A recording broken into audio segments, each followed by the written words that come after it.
కలుగుగాక. దైవ సన్నిధిలో ఆసక్తితో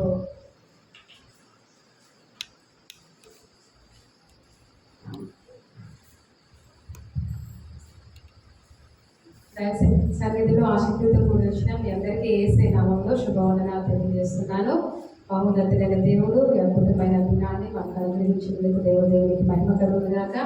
మరి ఇది నాన్న ప్రపంచం అంతా కూడా పునరుద్ధరణైన క్రీస్తు జ్ఞాపకం చేసుకుంటూ ఈస్టర్ అనే పండుగను జరుపుకుంటూ ఉంటారు. మనం కూడా దేవుని యొక్క పునరుద్ధాన శక్తిని, పునరుద్ధాన బలాన్ని, పునరుద్ధానం యొక్క విలువను ఈ దినాన కొంతసేపు మనం ధ్యానం చేసుకొని ప్రభువుని ఆరాధన చేద్దాం. మరి మనము గ్రహించినట్లయితే ప్రభు యేసుక్రీస్తు సిలువ వేయబడినప్పుడు పలికిన మాటలని మనం ధ్యానం చేసుకొని ఉన్నాం. మరి ఈ దినాన ఆయన పునరుద్ధానుడు ఏ విధంగా అయ్యాడో అనే సత్యాన్ని మనం చూస్తున్నాం.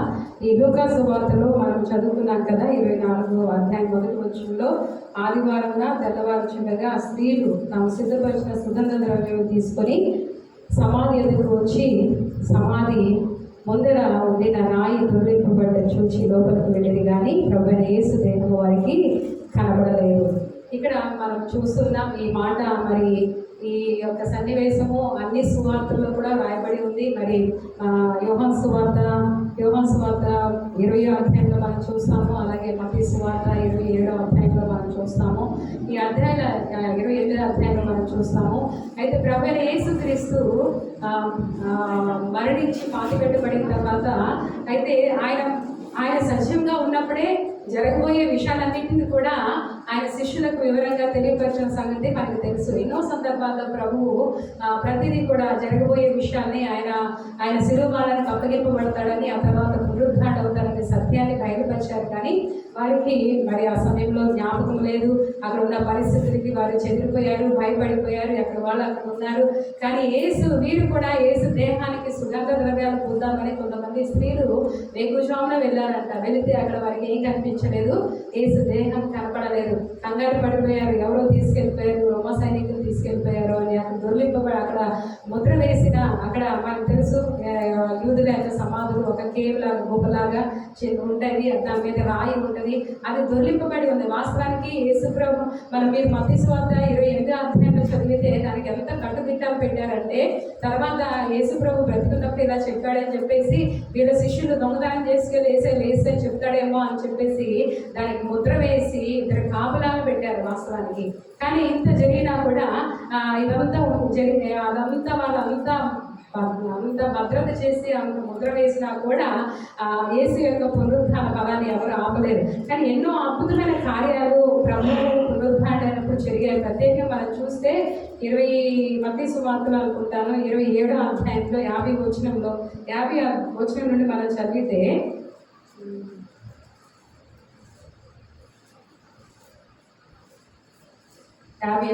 యేసు మరలా బిగ్గరగా కేక వేసి ప్రాణం విడిచెను. అప్పుడు దేవాలయపు తెర పైనుండి క్రింద వరకు రెండుగా చీలెను, భూమి వణికెను, బండలు బద్దలయ్యెను, సమాధులు తెరవబడినను, నిద్రించిన అనేక మంది పరిశుద్ధుల శరీరములు లేచెను. దేవునికి స్తోత్రం, హల్లెలూయా. ఇక్కడ ఈ మాటను మీరు గ్రహించండి. ప్రభువు అయిన యేసుక్రీస్తు ఆయన శిలువ మీద 4వ మాట పలికేటప్పుడే తెర రెండుగా చిరిగిపోయినప్పుడు ప్రకృతిలో కలిగిన మార్పుల గురించి మనం మాట్లాడుకున్నాం కదా. ఆ మార్పుల్లో బండలు బద్దలైనవి, తర్వాత చీకటి కమ్మింది. ఇంకా మనం చూస్తే ప్రభునందు విశ్వాసం నుంచి మృతులైన వారు ఏమయ్యారంట, పునరుద్ధానులు కూడా అయ్యారంట. దేవునికి స్తోత్రం, హల్లెలూయా. అంటే సిలువలో ప్రభువు ఎన్నో చేశారు. మన కొరకు చేసిన 3 విషయాలు మనం గుర్తుపెట్టుకోవాలి. మనం సిలువలో ప్రభు యేసుక్రీస్తు మన కొరకు చేసిన 3 ప్రాముఖ్యమైన విషయాలు ఏంటంటే, ఆయన మనకి పాపం మీద జయాన్ని అనుగ్రహించాడు. దేవునికి స్తోత్రం చెప్తామా, హల్లెలూయా. మరణం మీద నుండి జయమిచ్చాడు. ఇంకోటి పాపం నుండి జయమిచ్చాడు, మరణం నుండి జయమిచ్చాడు, సాతాను నుండి జయమిచ్చాడు. దేవునికి స్తోత్రం చెప్తామా, హల్లెలూయా. ఎన్నో ఆయన జయించాడు. కానీ మనకి వ్యక్తిగతంగా మన జీవితాల్లో మనం గుర్తుపెట్టుకున్న విషయం ఏంటంటే, మనకి పాపం మీద జయమిచ్చారు, మరణం మీద జయమిచ్చారు, ఇంకా ఏం చెప్పండి, సాతాను మీద చేయించారు. ఈ మూడు కూడా చాలా బలమైన శక్తులు, మామూలు శక్తులు కాదు. చూడండి, పాపం అనేది పాప బలానికి లొంగిపోని వారెవరు ఈ లోకంలో? ఎంతమంది అయినా సరే, ఎంత ఉన్నతమైన వారైనా సరే ఈ లోకంలో మనం చూస్తాం. పాప బలానికి లొంగిపోకుండా మాదిరిగా ఈ లోకంలో జీవించింది ఒక్క యేసే తప్ప ఎవరు కనబడరండి అసలు. కాబట్టి మనము పాప బలం మీద నుండి మనకి మనం చూస్తాం, ఏ భేదం లేదు, అందరూ పాపం చేసి దేవుడు అనుగ్రహించు మహిమను పొందలేదు. పాపం వల్ల వచ్చే జీతం ఏంటి? పాపం వల్ల ప్రతి మానవుడు కూడా పాపి. ఏ పాపం వల్ల మనిషికి వచ్చిన జీతం ఏంటండి? మనం సంపాదించుకున్నది ఏంటి? పాపం వల్ల మరణం. ఆ మరణాన్ని జయించగలిగే వారు ఈ లోకంలో ఎవరూ లేరు. ఈ లోకంలో ఎవరూ లేరు. మరణాన్ని జయించిన ఎవరైనా ఉన్నారా? ఈ లోకంలో ఉండి నేను దేవుడిని చెప్పుకొని గొప్పగా అది ఇదని చెప్పుకొని ఎంతో మంది బ్రతికారు, కానీ వారి మరణాన్ని నుండి గెలవలేకపోయారు.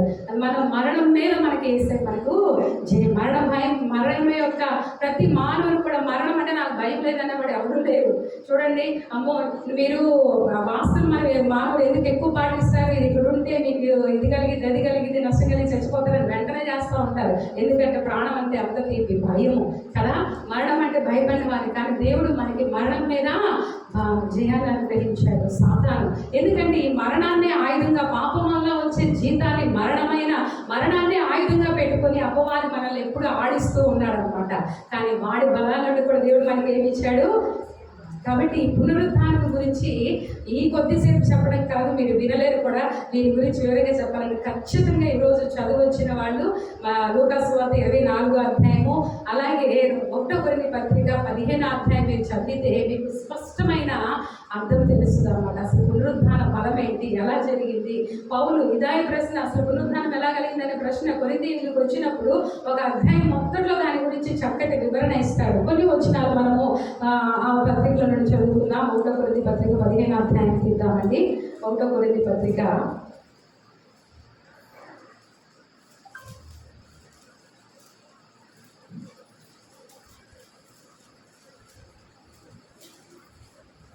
15వ అధ్యాయం మనం చూస్తే 12వ వచనం నుండి కొన్ని మాటలు చదువుతున్నాము. వారికి కలిగిన ప్రశ్న విషయంలో పౌలు మంచి క్లారిటీ ఇస్తున్నారు. క్రీస్తు మృతుల నుండి లేపబడి ఉన్నాడని ప్రకటింపబడుచుండగా మీలో కొందరు మృతుల పునరుద్ధానం లేదని ఎట్లు చెప్పుచున్నారు. మృతుల పునరుద్ధానం లేని ఎడల క్రీస్తు కూడా లేపబడిన లేదు. మరియు క్రీస్తు లేపబడని ఎడల మేము చేయు ప్రకటన వ్యర్థమే, మీ విశ్వాసము వ్యర్థమే. దేవుడు క్రీస్తుని లేపనని ఆయన గురించి మేము సాక్ష్యం చెప్పి ఉన్నాం కదా. మృతులు లేపబడని ఎడల దేవుడు ఆయనను లేపలేదు గనక మేము దేవుని విషయమై అబద్ధ సాక్ష్యముగా అవ్వబడము.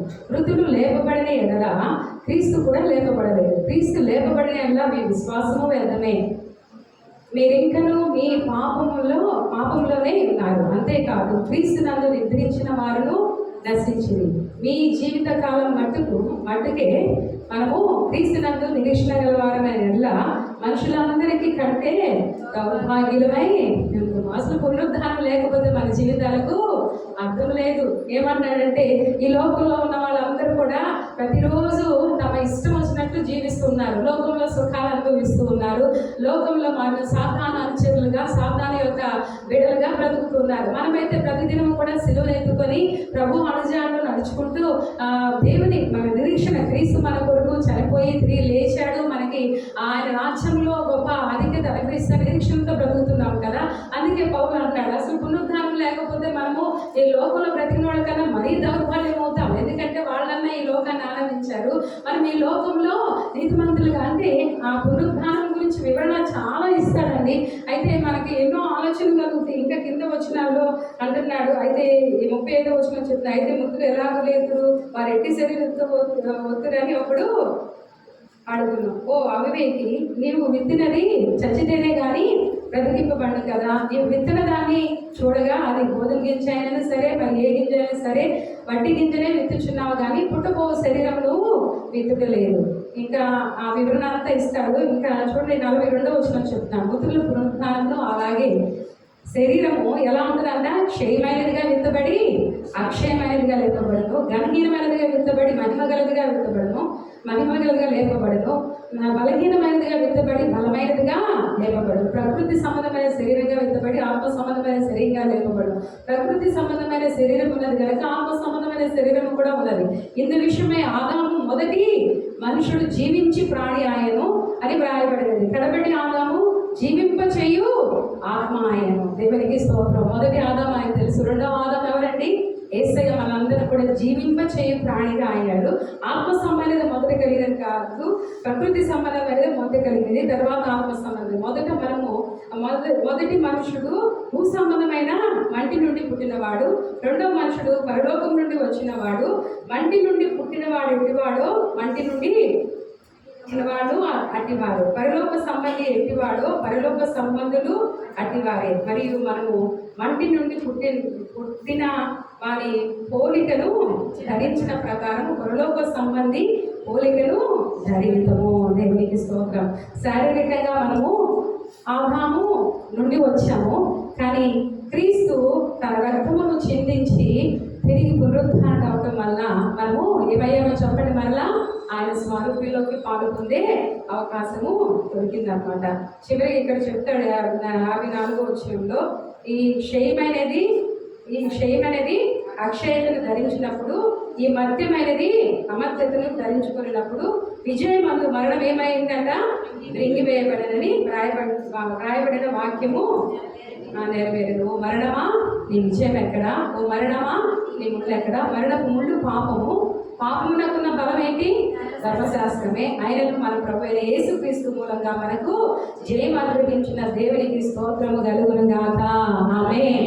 ఎంత గొప్ప మాటలండి, ఎంత గొప్ప మాటలు. ఒక్కొక్కటి ధ్యానిస్తుంటే ప్రభు అంటే ఆయన మరణించి పునరుద్ధారణ అవడం వలన మన జీవితంలో మనకి గొప్ప విషయాన్ని అనుగ్రహించారు. మనం చూస్తాం, ఇందాక మనము మత్తయి సువార్త 27:5 చదువుకున్నట్లుగా ఆయన మరణం పైన విజయాన్ని పొందాడు. ఇక్కడ కూడా మనం చూసాము. అలాగే మనము ఆయన పాపాన్ని జయించాడు, మరణాన్ని జయించాడు. మీరు హెబ్రీ పత్రిక 2వ అధ్యాయం 13-14 ఒకసారి చూద్దామండి.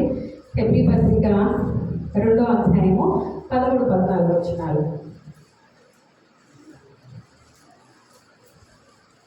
2వ అధ్యాయం 2వ అధ్యాయం హెబ్రీ పత్రిక 2వ అధ్యాయము 13-14 వచనాలు చదవండి. ఆయన వాడుగా ఉండును. ఆయన తన స్వభావమునకు విరోధముగా ఏదీ చేయలేడు. 14 కాబట్టి పిల్లలు 13-14 నేను ఆయనను నమ్ముకుందును అనియు, ఇదిగో నేను నాకు ఇచ్చిన పిల్లలను అనియు చెప్పుచున్నాడు. కాబట్టి ఆ పిల్లలు రక్త మాంసములు గలవారైనందున ఆ ప్రకారమే మరణం యొక్క బలము గల వారిని అనగా అపవాదిని మరణం ద్వారా నశింప చేయుటకు జీవిత కాలమంతయు మరణ భయము చేత దాస్యములకు లోబడిన వారిని విడిపించుటకును ఆయన కూడా రక్త మాంసంలో పాలువాడాలేమో. దేవునికి స్తోత్రం. హల్లెలూయా. ప్రభువైన యేసుక్రీస్తు మన కొరకు చేసిన త్యాగము, మన గురించి ఆలోచించిన లక్షణ ప్రణాళిక ఎంత స్పష్టంగా ఇక్కడ రాయబడిందో చూడండి. కాబట్టి ఆ పిల్లలు రక్త మాంసాలు గలవారు, మనకు రక్త మాంసాలు గలవారు. కాబట్టి ఆ ప్రకారమే మరణం యొక్క బలము గలవారిని అనగా అపవాదిని, మరణం యొక్క బలం ఏమవుతుందంట? అపవాదిని మరణం ద్వారా నశింప చేయుటకు జీవితకాలం అంతా మరణ భయం చేత దాసనం లోబడిన వారిని మనల్ని విడిపించుటకు ఆయన రక్త మాంసంలో పాలువాడేవాడంట. కాబట్టి దేవుడు ఇంత గొప్ప త్యాగము ఆలోచన మన పట్ల కలిగి ఉన్నారు. మనం కొలసీ పత్రిక 2వ అధ్యాయం 14-15 వచనాల్లో కూడా ఆయన సాతానును ఎలా ఓడించారు అనేది కొలసీ పత్రికలో కూడా రాయబడింది. చూడండి, 2వ అధ్యాయము 14-15 వచనాల్లో మనం చూస్తే, మరియు అపరాధముల వలన శరీరమందు సున్నతి పొందక ఎదుట వలనను మీరు మృతులై ఉండగా దేవుడు రూపకమైన ఆజ్ఞల వల్ల మన మీద రుణముగాను మనకు విరోధముగాను ఉండిన పత్రమును మేకులతో సిలువ కొట్టి దాని మీద చేవ్రాతను తుడిచివేసి మనకు అర్థము లేకుండా దాన్ని ఎత్తివేసి మన అపరాధములన్నిటినీ క్షమించి ఆయనతో కూడా మిమ్మల్ని జీవింపచేశాను. ఆయన ప్రధానులను అధికారులను నిరాయుధులుగా చేసి సిలువ చేత జయోత్సాహంతో వారిని పట్టి తెచ్చి బాహాటముగా వేడుకకు కనపరచాను. దేవునికి స్తోత్రం. హల్లెలూయా. కాబట్టి ప్రభువైన యేసుక్రీస్తు ద్వారా, ఆయన సిలువ రక్తం ద్వారా ఆయన మన జీవితాల్లో గొప్ప విజయాన్ని, మనకి పాపం మీద విజయాన్ని అనుగ్రహించడానికి, ఇంకా ఏంటండి, మరణం మీద విజయాన్ని అనుగ్రహించడానికి, సాతాను మీద విజయాన్ని అనుగ్రహించడానికి యేసయ్య ఈ లోకానికి మానవతారిగా వచ్చి ఆయన మరణిస్తే సరిపోదు, కానీ ఏమయ్యాడు, ఆయన పునరుద్ధానుడై ఆయన వెంబడించి ఆయన అనుసరించే ప్రతి బిడ్డ కూడా పరలోక రాజ్యంలో స్థానం ఇచ్చుటకు ఆయన వెళ్తూ ఒకటే మాట చెప్పారు. మనం చూస్తాం కదా, యోహాను సువార్త 14వ అధ్యాయంలో, నేను వెళ్ళి మీకు స్థలం సిద్ధపరచ వెళ్తున్నాను, నేనుండే చోట్ల మేము కూడా ఉన్నట్లుగా మిమ్మల్ని మరలా వచ్చి తీసుకువెళ్తాను. కాబట్టి ఎవరైతే పాపాన్ని, మరణాన్ని, తర్వాత ఇంకోటి ఏం చెప్పండి, సాతానము జయించి లోకంలో జీవిస్తారో వారు మాత్రమే అక్కడ ఉండగలిగారు. పాపాన్ని జయించాలి. రెండోది మరణాన్ని అంటే మనందరికీ శారీరక మరణం అనేది వస్తుంది. శారీరక మరణం అందరము అనుభవించాలి. రెండో మరణం అనేది మన జీవితంలో రెండో జన్మ మనకు ఉండాలి. కానీ రెండో జన్మ ఏంటి, మనం నీటి మూలంగా ఆత్మ మూలంగా తల్లి గర్భంలో పుట్టింది వేరు, మనము ఆత్మీయంగా తిరిగి పుట్టింది వేరు. కానీ మరణం మాత్రం మనకు ఒకటే ఉండాలి. శారీరక ఎడబాటు ఉండాలి, కానీ దేవునితో ఎడబాటు మనకి ఎన్నడూ ఉండకూడదు. కాబట్టి మరణాన్ని జయించాలి. ఏ మరణాన్ని? ఆత్మీయ మరణాన్ని జయించాలి. పాపం యొక్క బలాన్ని తుంచేయగలిగే శక్తి మనకు ఉండాలి. ఎందుకంటే ఈ లోకంలో యేసయ్య జీవించినప్పుడు ఆయన మనవలే అన్ని విషయాల్లో శోధింపబడుతున్నా కూడా ఆయన ఏం చేశాడంట, తనను ప్రార్థన చేస్తూ, యాచన చేస్తూ తన మరణం నుండి తప్పించగలిగే దేవునికి విజ్ఞాపన చేశాడంట. మన పాపాన్ని జయించాలంటే దేవునితో సంబంధము, ప్రార్థనా జీవితం ప్రాముఖ్యము.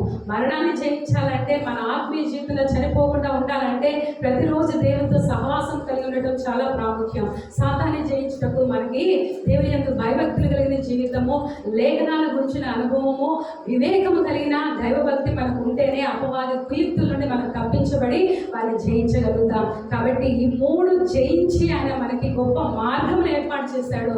మనం కూడా పాపాన్ని, రెండవ మరణాన్ని, అలాగే ఇంకోటి ఏం చెప్పండి, సాతాను జయిస్తే ప్రభు మన కొరకు సిద్ధపరిచిన స్థలంలో ఆయన రెండోసారి వచ్చి మనం కొనిపోయేటప్పుడు ఆయనతో కూడా వెళ్ళగలిగే ఆధిక్యత దొరుకుతుంది. లేకపోతే ఈ క్రైస్తవ జీవితానికి అర్థం లేదు. ఈ సమయంలో మనం అందరూ లేచి నిలబడగా ప్రభుని స్తుతిద్దాం, ఆరాధన చేద్దాం. ఆయన చేసిన కార్యములను, ఆయన చూపిన కృపను జ్ఞాపకం చేసుకుంటూ, ప్రభా ఎంత గొప్ప అయ్యా, ఈ లోకంలో ఏమి